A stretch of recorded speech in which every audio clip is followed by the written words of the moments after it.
أنا متابع بقالي دلوقتي حلقتين معاك.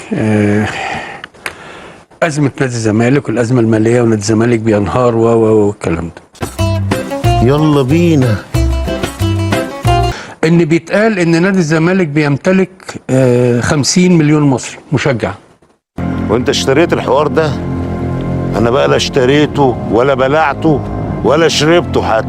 لو كل واحد من ال50 مليون اتبرع ب2 جنيه في الشهر يبقى نادي الزمالك هيخش له في الشهر 100 مليون جنيه. طب اديله 500 جنيه خمسات. زمان واحنا صغيرين كنا بنعمل حاجه اسمها مشروع القرش. خلاص نقف كده في الشارع، خلاص والراجل معاه يقول لهم قرش، انا مش عارف ايه الكلام ده. مش عيب ان نادي الزمالك النهارده الجمهور بتاعه يقف معاه. ما عامل لك فيزا كارت بلانش، تصرف زي ما انت عايز.